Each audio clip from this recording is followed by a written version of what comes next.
ایک کبھی تاریخی کردار اور دنیا میں اس کے اثرات کیا کیا رہے ہیں۔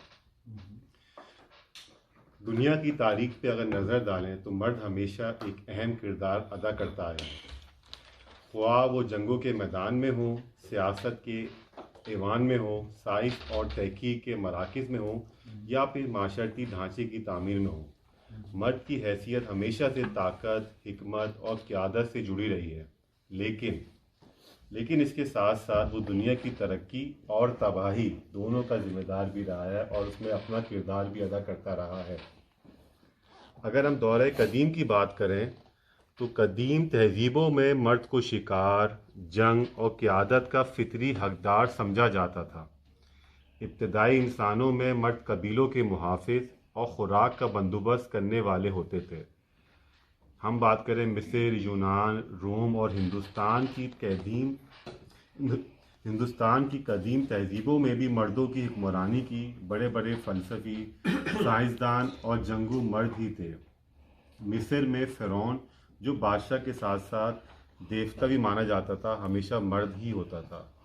یونان میں سقراط، افلاطون اور ارسطو جیسے دانشور مردوں نے فلسفے اور علم کی بنیاد رکھی ہے۔ روم میں جولیس سیزر اور سکندر اعظم جیسے مرد حکمرانوں نے دنیا کو فتح کیا۔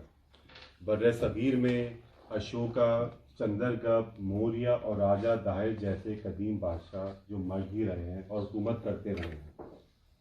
ہم اگر بات کریں مڈل ایج کی، یہ دور زیادہ تر بادشاہتوں، جنگوں اور مذہبی اثرات کا دور تھا۔ مردوں نے سلطنتوں کی تشکیل کی اور وسیع سلطنتیں قائم کی۔ صلیبی جنگوں میں مسلمان اور عیسائی بادشاہوں کے درمیان طویل جنگیں ہوئیں۔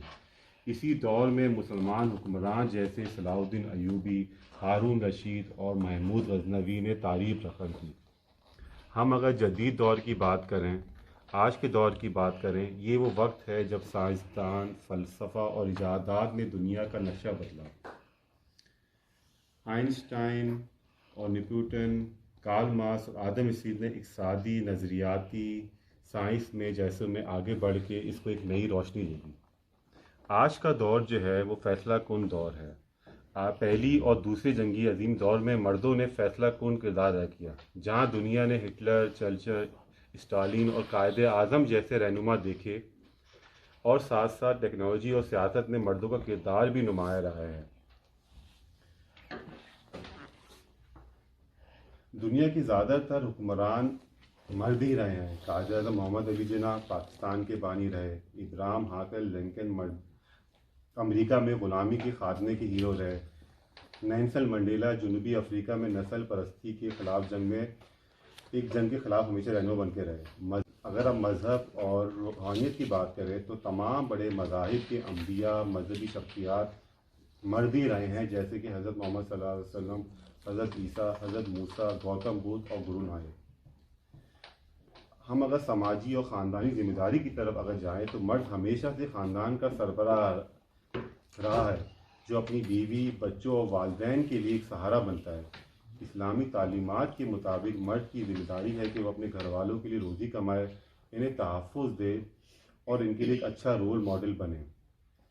مرد کے لیے ہمیشہ سے بہت سارے چیلنجز اور اس کے ساتھ مسائل بھی رہے ہیں۔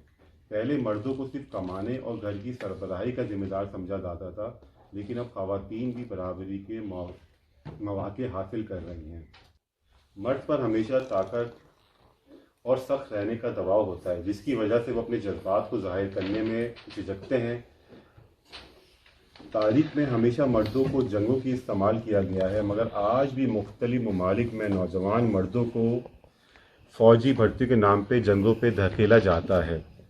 ہم خواتین کے حقوق پہ تو بہت سارے بات کرتے ہیں، لیکن مردوں کے حقوق پہ بہت کم بات کی جاتی ہے، جس میں بہت سارے مردوں کو بہت سارے مسائل کو زیادہ سنجیدگی سے نہیں لیا جاتا۔ اب میں آخر میں صرف یہ ابھی سے کہنا چاہوں گا، توازن قائم کرنے کی کوشش کریں۔ آج کو مرد کو چاہیے کہ وہ تاریخ سے سبق سیکھے، اپنی ذمہ داریوں کو سمجھے اور دنیا میں ایک مثبت کردار ادا کرے۔ حقیقی مردانگی صرف جسمانی طاقت میں نہیں ہے، بلکہ عقل، انصاف، رحمدلی اور دانشمندی میں بھی ہے۔ شکریہ۔